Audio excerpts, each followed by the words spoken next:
A paz do Senhor Jesus, povo de Deus, mais um devocional para que nós possamos nos aprofundar na palavra do Senhor Jesus.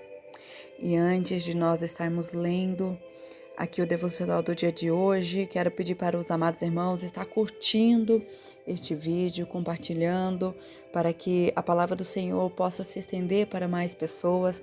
E também quero dizer que tem aqui embaixo na descrição do vídeo vai estar o link do nosso ministério, Igreja Pentecostal Toque das Mãos de Deus, tanto do Facebook quanto do YouTube, vai estar aqui na descrição. Pedir para os amados irmãos se inscreverem, seguirem, curtirem. Lá tem pregações completas do nosso ministério ali, alcançando cada um de vocês, alcançando o seu lar, uma mensagem edificadora para edificar nossa fé, nos fortalecer em Cristo Jesus. Amém?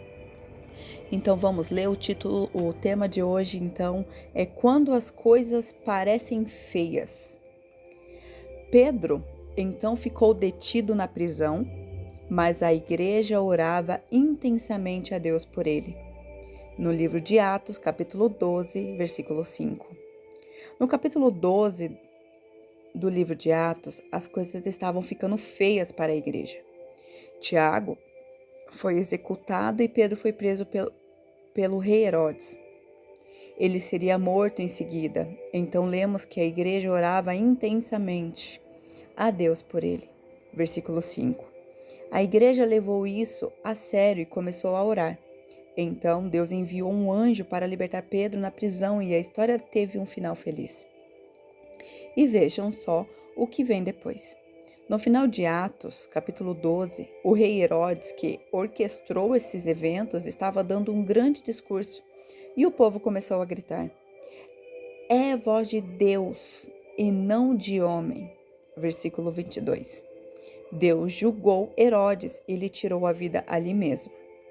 A história começa com Herodes no comando, com Pedro na prisão e com o mal se dando bem. Mas quando a história termina, Herodes está morto. Pedro está livre e a palavra de Deus está triunfando. Essa história nos mostra por que precisamos estar sempre orando.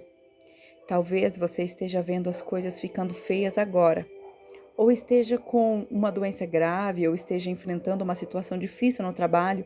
Talvez haja um problema em sua família. Talvez as coisas tenham ido de mal a pior e você não sabe assim o que fazer. Ore por isso. Faça com que os seus amigos cristãos orem por você e também pela sua causa. Traga a situação diante do Senhor, porque com Deus tudo é possível. Marcos capítulo 9, versículo 23. Deus pode tomar situações impossíveis e transformá-las para a sua glória. Quem ver outra história interessante. No início do livro de Esther, as coisas pareciam sombrias também.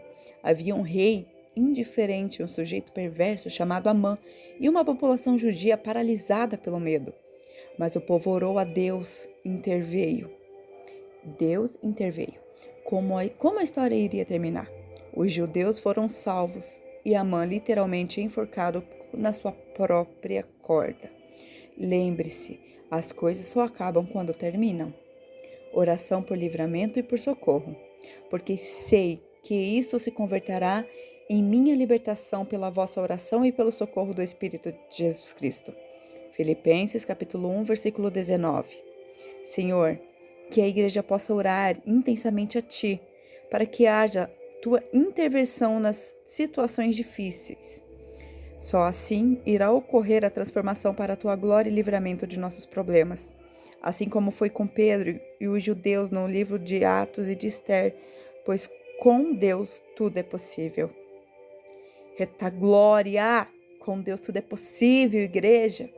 Com tudo que a gente passa, com as diversidades do dia a dia, a gente parece que não dá mais certo, não vai dar certo. Mas a palavra do Senhor vai dizer lá em Salmos 91, versículo 11, que o Senhor manda anjos. Ele dá ordem ao nosso respeito para que os anjos nos guardem por todos os nossos caminhos. É eles que nos sustenta para que nós não possamos tropeçar com nossos pés em pedra. Que nós possamos estar firme na oração. A palavra do Senhor vai dizer que nós temos que firmar a nossa oração, a nossa fé, a nossa vida numa rocha e não sobre casas, sobre areias, não, é numa rocha. E como que nós vamos fazer isso?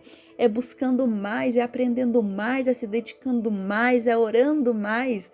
Nossa, a missionária Aline, eu tô orando mais, eu tô orando tanto, eu tenho que orar mais. Quanto mais você ora, mais, ainda tá pouco.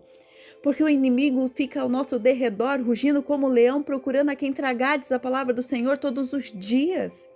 Então nós temos que estar firme e forte na oração, firmar a nossa casa realmente na rocha, o nosso espírito na rocha, nossa alma na rocha, a nossa vida na rocha. E a gente só firma com Cristo Jesus na oração. Tem um certo caso que parecia uma coisa tão impossível de se acontecer.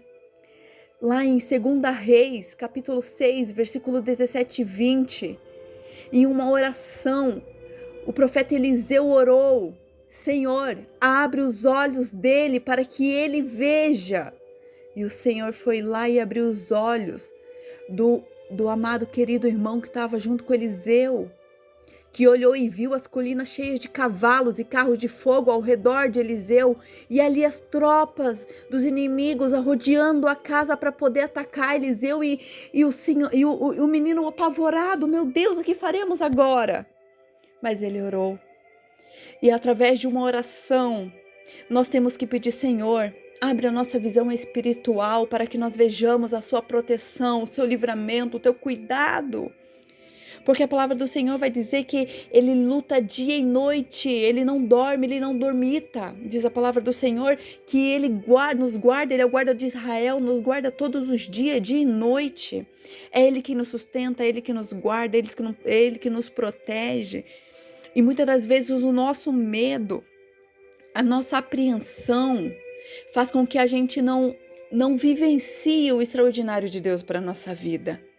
Nós temos que nos firmar na oração, buscar mais a oração, e para que nós possamos orar e ver o sobrenatural de Deus na nossa vida. Para que nós possamos viver o sobrenatural na nossa vida, nós temos que negar o nosso eu, negar a nossa carne, firmados na rocha, firmados na oração, numa fortaleza tão grande que a gente sabe que vem de Cristo, porque de nós mesmos nós não temos nada.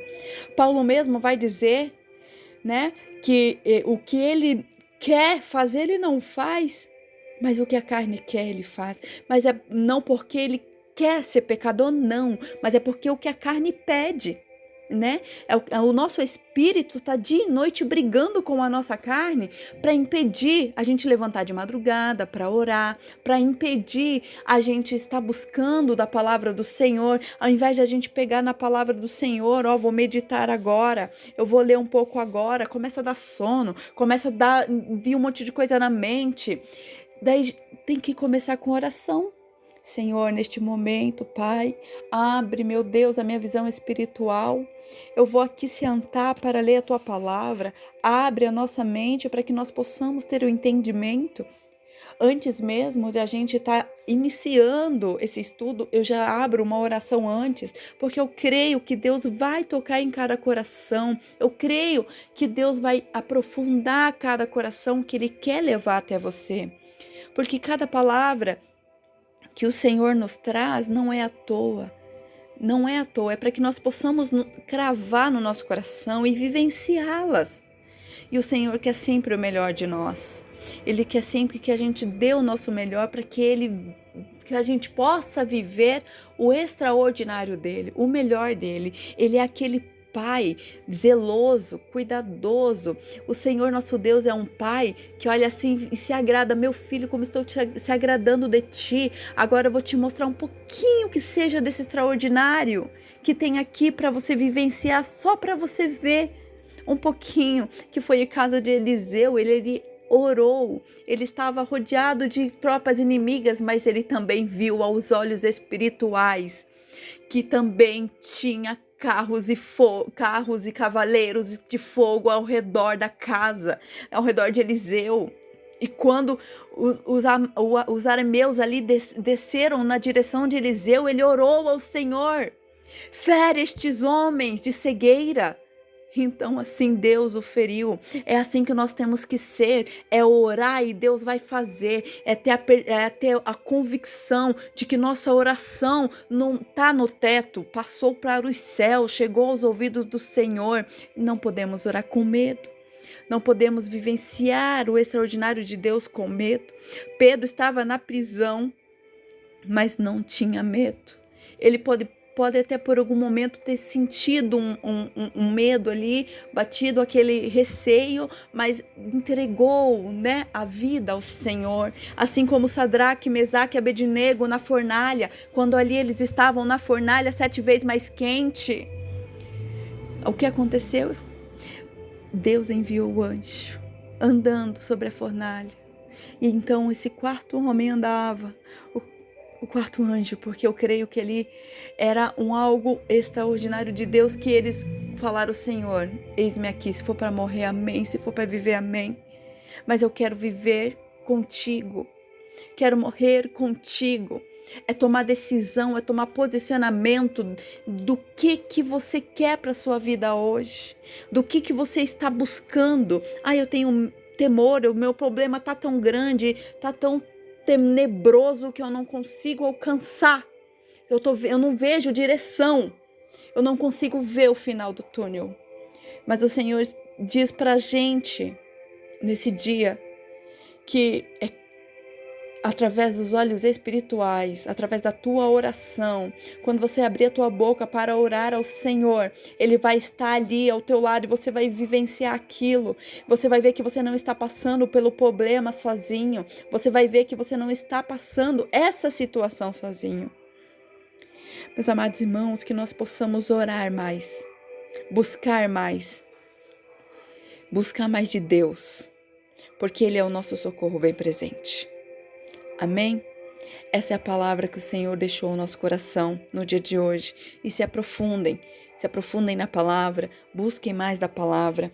Aqui foi lido Filipenses 1:19, também foi citado Marcos 9:23, também foi citado Atos dos Apóstolos, né, capítulo 12, e capítulo também Salmos 91, versículo 11, e 2 Reis, capítulo 6. Se aprofundem na palavra, porque ela é o nosso alimento, né? O próprio Jesus falou que nem só de pão viverá o homem, mas de toda a palavra que vem da boca de Deus.